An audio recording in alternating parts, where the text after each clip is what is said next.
اگلے چند ماہ جو اس نے امریکہ میں گزارے تھے وہ اس کی زندگی کے مشکل ترین دن تھے۔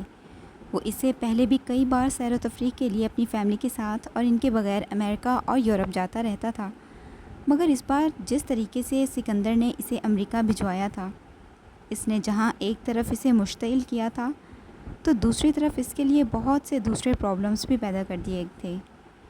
اس کے جو دوست اے لیولز کے بعد امریکہ آ گئے تھے وہ امریکہ کی مختلف یونیورسٹیز میں پڑھ رہے تھے۔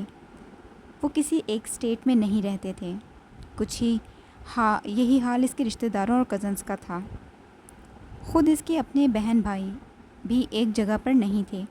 وہ اپنی فیملی سے اتنا اٹیچ نہیں تھا کہ ان کی کمی محسوس کرتا یا ہوم سکنس کا شکار ہوتا۔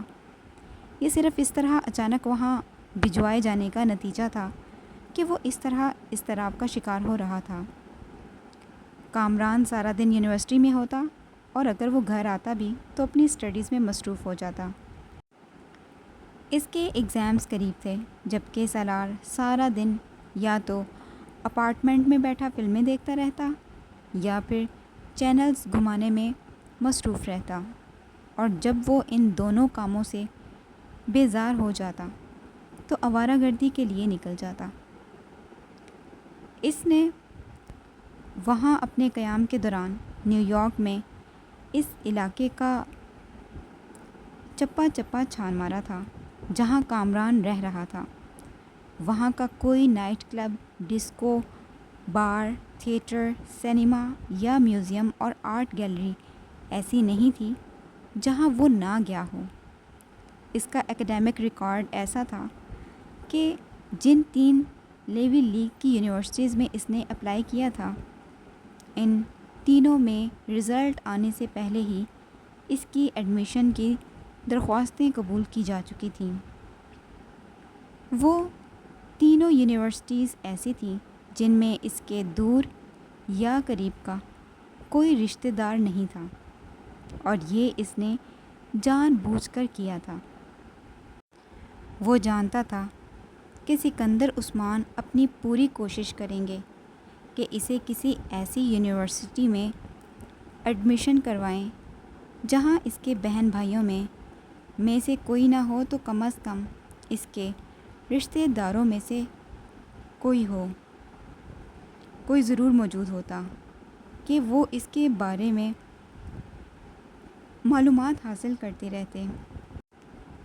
سالار کی جگہ ان کا کوئی دوسرا بیٹا لیوی لیگ کی کسی یونیورسٹی میں ایڈمیشن حاصل کرنے میں کامیاب ہوتا تو سکندر عثمان فخر میں مبتلا ہوتے اور اس چیز کو اپنے اور اپنی ساری فیملی کے لیے اعزاز سمجھتے، مگر یہاں وہ اس خوف میں مبتلا ہو گئے تھے کہ وہ سالار پر نظر کیسے رکھ سکیں گے۔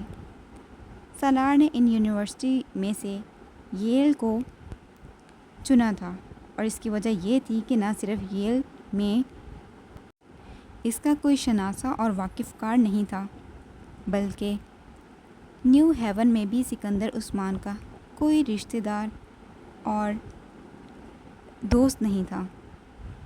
رزلٹ آنے کے بعد اسے یونیورسٹی سے میرٹ اسکالرشپ بھی مل گیا تھا۔ اپنے باقی بھائیوں کے برعکس اس نے ضد کر کے ہاسٹل میں رہنے کے لیے کی بجائے ایک اپارٹمنٹ کرائے پر لے لیا تھا۔ سکندر عثمان اسے اپارٹمنٹ میں رکھنے کے لیے تیار نہیں تھے، مگر اسکالرشپ ملنے کی وجہ سے اس کے پاس اتنی رقم آ گئی تھی کہ وہ خود ہی کوئی اپارٹمنٹ لے لیتا، کیونکہ یونیورسٹی کے اخراجات کے لیے سکندر اس کے اکاؤنٹ میں پہلے ہی ایک لمبی چوڑی رقم جمع کروا چکے تھے۔ حالانکہ ان کا سب سے چھوٹا بیٹا بھی اسکالرشپ لے رہا تھا، مگر سالار سکندر کو اللہ تعالیٰ نے خاص طور پر ان سے ہر وہ کام اور مطالبہ کرنے کے لیے بنایا تھا جو اس سے پہلے کسی نے نہ کیا ہو۔ وہ زمین پر خاص طور پر انہیں تنگ کرنے کے لیے بھیجا گیا تھا، جس چیز کو ان کے دوسرے بچے مشرق کہتے وہ اسے مغرب کہتا، جسے دوسرے زمین کہتے وہ اس کے آسمان ہونے پر دلائل دینا شروع کر دیتا۔ وہ اس کی باتوں، حرکتوں اور ضد پر زیادہ سے زیادہ اپنا بلڈ پریشر اور کولیسٹرول لیول ہائی کر سکتے تھے، اور کچھ نہیں۔ نیو ہیون جانے سے پہلے سکندر اور طیبہ اس کے لیے خاص طور پر پاکستان سے امریکہ آئے تھے۔ وہ کئی دن تک اسے سمجھاتے رہے تھے، جنہیں وہ اطمینان سے ایک کان سے سن کر دوسرے کان سے نکالتا رہا تھا۔ وہ کئی سالوں سے نصیحتیں سننے کا عادی تھا، اور عملی طور پر وہ نصیحتیں اب اس پر قطعاً کوئی اثر نہیں کرتی تھیں۔ دوسری طرف سکندر اور طیبہ واپس پاکستان جاتے ہوئے بے حد فکر مند، بلکہ کسی حد تک خوف زدہ بھی تھے۔ وہ ییل سے فائنانس میں MBA کرنے آیا تھا، اور اس نے وہاں آنے کے چند ہفتوں کے بعد اندر ہی اپنی غیر معمولی صلاحیتوں کو ظاہر کرنا شروع کر دیا تھا۔ پاکستان میں جن اداروں میں وہ پڑھتا رہا تھا، اگرچہ وہ بھی بہت اچھے تھے، مگر وہاں تعلیم اس کے لیے کیک واک تھی۔ ییل میں مقابلہ بہت مشکل تھا۔ وہاں بے حد قابل لوگ اور ذہین اسٹوڈنٹس موجود تھے۔ اس کے باوجود وہ بہت جلد نظروں میں آنے لگا تھا۔ اس میں اگر ایک طرف اس کی غیر معمولی ذہنی صلاحیتوں کا دخل تھا، تو دوسری طرف اس کے رویے کا بھی۔ ایشین اسٹوڈنٹس والی روایتی ملن ساری اور خوش اخلاقی اس میں مفقود تھی۔ اس میں لحاظ و مروت بھی نہیں تھی، اور نہ ہی وہ احساس کمتری اور مروست تھی جو ایشین اسٹوڈنٹس امریکہ اور یورپ کی یونیورسٹیز میں فطری طور پر لے آتے تھے۔ اس نے بچپن ہی سے بہترین اداروں میں پڑھا تھا، ایسے ادارے جہاں پڑھانے والے زیادہ تر غیر ملکی تھے، اور وہ اچھی طرح جانتا تھا کہ وہ بھی کوئی علم کے بہتے ہوئے سرچشمے نہیں ہوتے۔ وہ بھی جانتا تھا کہ ییل نے اسکالرشپ دے کر اس پر کوئی احسان نہیں کیا۔ وہ اگر باقی دونوں یونیورسٹیز میں سے کسی کا انتخاب کرتا تو اسکالرشپ اسے وہاں سے بھی مل جاتا، اور اگر ایسا نہ بھی ہوتا تو بھی اسے یہ معلوم تھا کہ اس کے ماں باپ کے پاس اتنا پیسہ تھا کہ وہ جہاں چاہتا ایڈمیشن لے سکتا تھا۔ اگر اپنے فیملی بیک گراؤنڈ، اسٹیٹس اور قابلیت کا زعم نہ ہوتا، تب بھی سالار سکندر اس قدر تلخ اور الگ تھلگ نیچر رکھتا تھا کہ وہ کسی کو اپنی خوش اخلاقی کے جھوٹے مظاہرے سے متاثر نہیں کر سکتا تھا۔ رہی صحیح کسر اس کے IQ لیول نے پوری کر دی تھی۔ شروع کے چند ہفتوں میں ہی اس نے اپنے پروفیسرز اور کلاس فیلوز کی توجہ اپنی طرف مبذول کر لی تھی، اور یہ بھی پہلی بار نہیں ہوا تھا۔ وہ بچپن سے تعلیمی اداروں میں اسی قسم کی توجہ حاصل کیا کرتا تھا۔ وہ ایسا اسٹوڈنٹ نہیں تھا جو فضول باتوں پر بحث برائے بحث کرتا۔ اس کے سوال ہی اس طرح کے ہوتے تھے کہ اس کے اکثر پروفیسرز کو فوری طور پر ان کا جواب دینے میں دشواری ہوتی۔ جواب غیر تسلی بخش بھی ہوتا، تب بھی وہ جتاتا نہیں تھا، صرف خاموش ہو جاتا تھا۔ مگر وہ یہ تاثر نہیں دیتا تھا کہ وہ مطمئن ہو گیا تھا یا اس جواب کو تسلی کر رہا تھا۔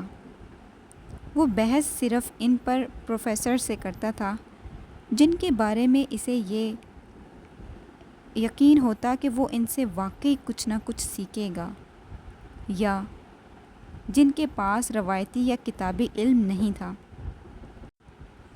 پڑھائی وہاں بھی اس کے لیے بہت مشکل نہیں تھی، نہ ہی اس کا سارا وقت پڑھائی میں گزرتا تھا۔ پہلے کی نسبت اسے کچھ زیادہ وقت دینا پڑتا تھا، مگر اس کے باوجود وہ اپنے لیے اور اپنی سرگرمیوں کے لیے وقت نکال لیا کرتا تھا۔ وہ وہاں کسی ہوم سکنس کا شکار نہیں تھا کہ 24 گھنٹے پاکستان کو یاد کرتا رہتا، یا پاکستان کے ساتھ اس طرح کے عشق میں مبتلا ہوتا کہ ہر وقت اس کے کلچر کی ضرورت اور اہمیت کو محسوس کرتا۔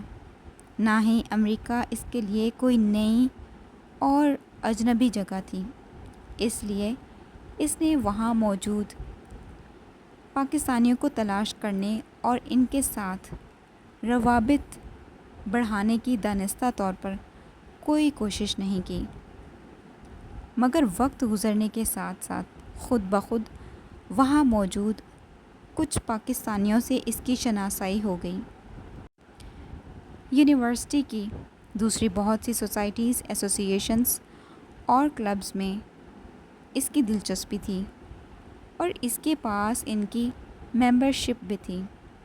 پڑھائی سے فارغ ہونے کے بعد وہ اپنا زیادہ تر وقت بیکار پھرنے میں ضائع کرتا تھا، خاص طور پر weekends. Cinema, club, discos, theatres, ان کی زندگی انہی چاروں کے درمیان تقسیم شدہ تھی۔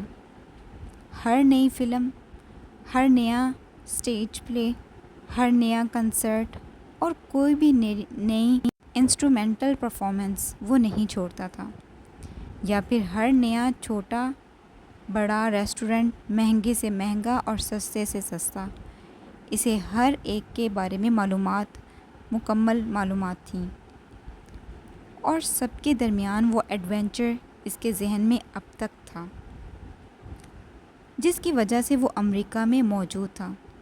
سکندر کو اس کے نکاح کا پتہ کب چلا تھا، کیسے چلا تھا، سالار نے جاننے کی کوشش نہیں کی، مگر وہ اندازہ کر سکتا تھا کہ سکندر عثمان کو اس کے بارے میں کیسے پتہ چلا ہوگا۔ یہ حسن یا ناصرہ نہیں تھے جنہوں نے سکندر عثمان کو سالار اور امامہ کے بارے میں بتایا ہوگا۔ وہ ان کی طرف سے مطمئن تھا، یا خود امامہ ہی ہوگی جس نے اس سے فون پر بات کرنے کے بعد یہ سوچا ہوگا کہ اس کی بجائے سکندر عثمان سے ساری بات کہی جائے، اور اس نے یقیناً ایسا ہی کیا ہوگا، اسی لیے اس نے دوبارہ سالار سے رابطہ نہیں کیا۔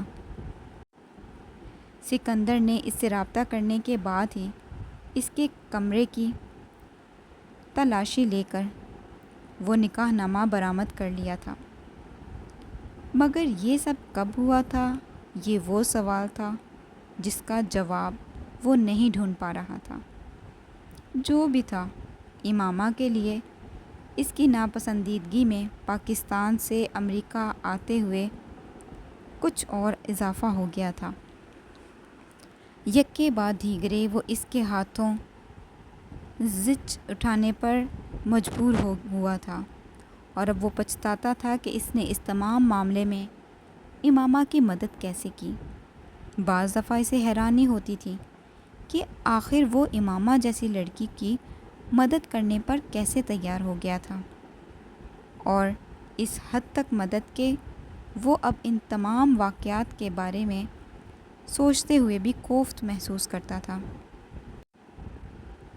آخر میں نے اس کی مدد کیوں کی، جبکہ مجھے جو کرنا چاہیے تھا کہ اس کے رابطہ کرنے پر میں وسیم کو، اس کے والدین کو، یا خود اپنے والدین کو اس سارے معاملے کے بارے میں بتا دیتا، یا پھر جلال کے بارے میں انہیں بتا دیتا، یا پھر اس کے کہنے پر اس کے ساتھ سرے سے نکاح کرتا ہی نہ، یا اسے گھر سے فرار ہونے میں تو بھی اس طرح مدد نہ کرتا۔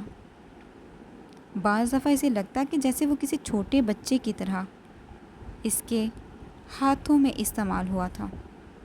اتنی فرما برداری، اتنی تابع داری، آخر کیوں؟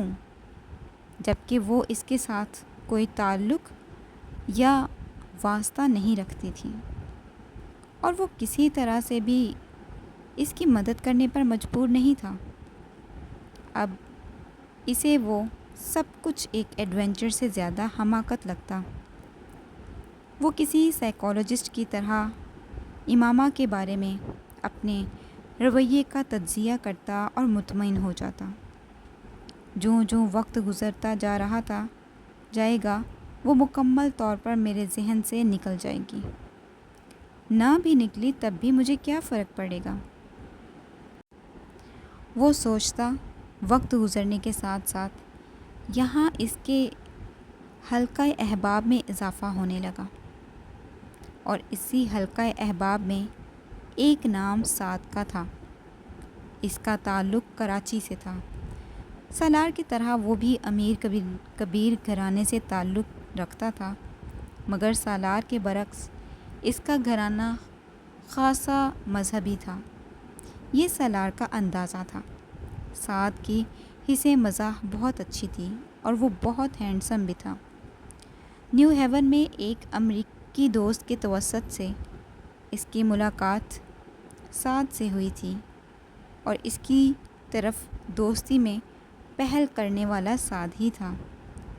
سالار نے اس دوستی کو قبول کرنے میں قدرے تامل کیا، کیونکہ اسے یوں لگتا تھا جیسے سعد اور اس کے درمیان کچھ بھی مشترک نہیں ہے۔ سعد وہاں سے ایم فل کر رہا تھا۔ سالار کے برعکس وہ پڑھائی کے ساتھ جاب بھی کرتا تھا۔ اس کا حلیہ اس کے مذہب سے جذباتی وابستگی بتانے کے لیے کافی تھا۔ اس نے داڑھی رکھی ہوئی تھی اور مذہب کے بارے میں اس کا علم بہت زیادہ تھا۔ سالار نے زندگی میں پہلی بار کسی ایسے شخص سے دوستی کی تھی جو مذہبی تھا۔ سعد 5 وقت کی نماز پڑھتا تھا اور دوسروں کو بھی اس کے لیے کہتا رہتا۔ وہ مختلف آرگنائزیشنز اور کلبز میں بھی بہت ایکٹیو تھا۔ سالار کے برعکس امریکہ میں اس کا کوئی قریبی رشتہ دار نہیں تھا، صرف ایک دور کے چچا تھے جو کسی دوسری اسٹیٹ میں رہتے تھے۔ شاید اسی لیے اپنی تنہائی کو دور کرنے کے لیے وہ بہت زیادہ سوشل تھا۔ سالار کے برعکس وہ اپنے بہن بھائیوں میں سب سے چھوٹا تھا، اور شاید یہ لاڈ اور پیار ہی تھا جس نے اس کے والدین کو اسے اتنی دور تعلیم کے لیے بھیج دیا تھا، ورنہ اس کے باقی دونوں بھائی سعد کے والد کے ساتھ گریجویشن کے بعد بزنس میں شریک ہو گئے تھے۔ وہ بھی ایک اپارٹمنٹ کرائے پر لے کر رہتا تھا، مگر اس کے ساتھ اس اپارٹمنٹ میں 4 اور لوگ بھی رہتے تھے۔ ان 4 میں سے 2 عرب اور 1 بنگلہ دیشی کے علاوہ ایک اور پاکستانی تھا۔ وہ تمام اسٹوڈنٹس تھے۔ سعد پہلی ہی ملاقات میں سالار سے بہت بے تکلف ہو گیا تھا۔ سالار کے امریکی دوست جیف نے جب سعد کو سالار کی اکیڈمک کامیابیوں کے بارے میں بتایا تو ہر ایک کی طرح سعد بھی متاثر ہوئے بنا نہیں رہ سکا۔ سالار کو سعد کا چہرہ دیکھ کر اور خاص طور پر اس کی داڑھی دیکھ کر ہمیشہ جلال کا خیال آتا۔ داڑھی کی وجہ سے دونوں میں عجیب سی مماثلت تھی اور مشابہت نظر آتی تھی۔ کئی بار دوسرے دوستوں کے علاوہ سعد بھی ویکینڈ پر اس کے ساتھ ہوتا۔ تم مسلمان ہو لیکن مذہب کی سرے سے پابندی نہیں کرتے، سعد نے ایک دفعہ سالار سے کہا تھا، اور تم ضرورت سے زیادہ مذہبی ہو، سالار نے جواباً کہا۔ کیا مطلب؟ مطلب یہ کہ جس طرح تم 5 وقت کی نمازیں پڑھتے رہتے ہو اور ہر وقت اسلام کی بات کرتے رہتے ہو، یہ کچھ اوور ایکٹنگ ٹائپ چیز ہو جاتی ہے، سالار نے بڑی صاف گوئی کے ساتھ کہا۔ تم تھکتے نہیں ہو ہر وقت نمازیں پڑھ کر؟ یہ فرض ہے، اللہ کی طرف سے ہمیں حکم دیا گیا ہے کہ ہم اس کی عبادت کریں، اسے ہر وقت یاد رکھیں، سعد نے زور دیتے ہوئے کہا۔ سالار نے ایک جمائی لی۔ تم بھی عبادت کیا کرو، آخر تم بھی مسلمان ہو۔ سعد نے اس سے کہا، میں جانتا ہوں، اور عبادت نہ کرنے سے کیا میں مسلمان نہیں رہوں گا؟ اس نے کچھ تیکھے لہجے میں سعد سے کہا، صرف نام کا مسلمان بن کر زندگی گزارنا چاہتے ہو تم؟ سعد پلیز اس قسم کی فضول ٹاپک پر بات مت کرو۔ میں جانتا ہوں تمہیں مذہب میں دلچسپی ہے، مگر مجھے نہیں ہے۔ بہتر ہے ہم ایک دوسرے کی رائے اور جذبات کا خیال رکھیں اور ایک دوسرے پر کچھ ٹھونسنے کی کوشش نہ کریں۔ جیسے میں تم سے یہ نہیں کہہ رہا ہوں کہ تم نماز چھوڑ دو، اس طرح تم بھی مجھ سے یہ نہ کہو کہ میں نماز پڑھوں، سالار نے انتہائی صاف گوئی سے کہا۔ تو سعد خاموش ہو گیا، مگر کچھ دنوں بعد وہ اس کے اپارٹمنٹ پر آیا۔ سالار اس کی توضیع کے لیے کچھ لانے کے لیے کچن میں گیا تو سعد بھی اس کے پیچھے ہی آ گیا۔ اس نے باتوں کے دوران فریج کھول لیا اور اس میں موجود کھانے کی چیزوں پر نظر دوڑانے لگا۔ سالار پچھلی رات ایک فاسٹ فوڈ آؤٹ لیٹ سے اپنا پسندیدہ برگر لے کر آیا تھا، وہ فریج میں پڑا تھا۔ سعد نے اسے نکال لیا۔ اسے رکھ دو، یہ تم نہ کھانا، سالار نے جلدی سے کہا۔ کیوں؟ سعد نے مائکرو ویو کی طرف جاتے ہوئے پوچھا۔ اس میں پورک سور کا گوشت ہے، سالار نے لاپرواہی سے کہا۔ مذاق مت کرو، سعد ٹھٹک گیا۔ اس میں مذاق والی کون سی بات ہے؟ سالار نے حیرانی سے اسے دیکھا۔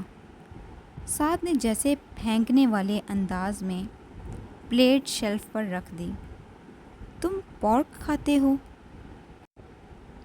میں پورک نہیں کھاتا، میں صرف یہ برگر کھاتا ہوں کیونکہ یہ مجھے پسند ہے، سالار نے برنر جلاتے ہوئے کہا۔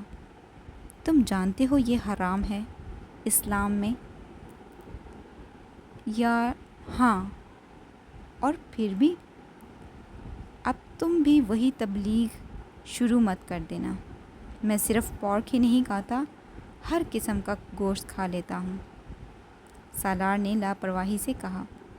وہ اب فریج کی طرف جا رہا تھا۔ مجھے یقین نہیں آ رہا۔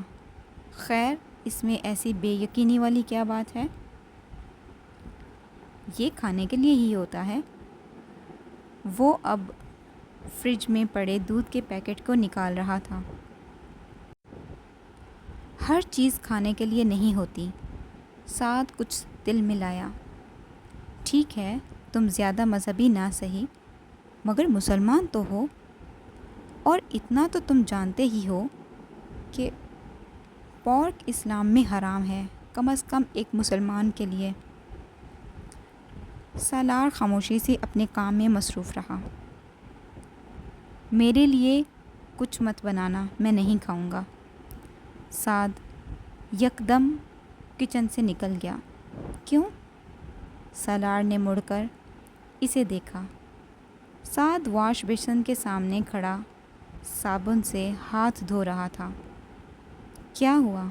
سالار نے اس سے قدرے حیرانی سے پوچھا۔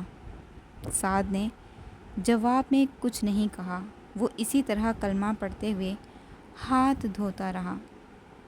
سالار چبھتی ہوئی نظروں سے ہونٹ میچے اسے دیکھتا رہا۔ ہاتھ دھونے کے بعد اس نے سالار سے کہا، میں تو اس فریج میں رکھی کوئی چیز نہیں کھا سکتا، ایک تمہارے برتنوں میں بھی نہیں کھا سکتا۔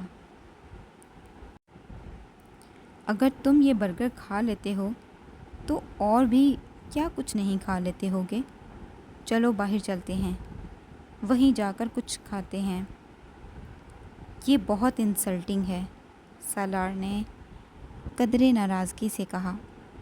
نہیں، انسلٹ والی تو کوئی بات نہیں ہے، بس میں یہ حرام گوشت نہیں کھانا چاہتا، اور تم اس معاملے میں پرہیز کے عادی نہیں ہو۔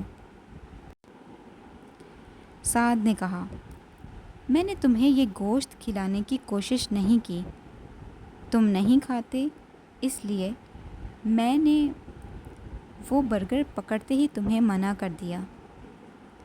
سالار نے کہا، مگر تم تو شاید کوئی فوبیا ہو گیا ہے، تم اس طرح ری ایکٹ کر رہے ہو جیسے میں نے اپنے پورے فلیٹ میں اس جانور کو پالا ہوا ہے اور رات دن انہی کے ساتھ رہتا ہوں۔ سالار ناراض سا ہو گیا۔ چلو باہر چلتے ہیں، سعد نے اس کی ناراضگی کو ختم کرتے ہوئے کہا۔ باہر چل کر کچھ کھائیں گے تو میں بل پے نہیں کروں گا، تم کرو گے، سالار نے کہا۔ ٹھیک ہے، میں کر دوں گا، نو پرابلم، تم چلو، سعد نے اطمینان کا سانس لیتے ہوئے کہا، اور اگلی دفعہ تم میرے اپارٹمنٹ پر آتے ہوئے گھر سے کچھ کھانے کے لیے لے کر آنا، سالار نے قدرے طنزیہ لہجے میں اس سے کہا۔ اچھا، لے آؤں گا، سعد نے کہا۔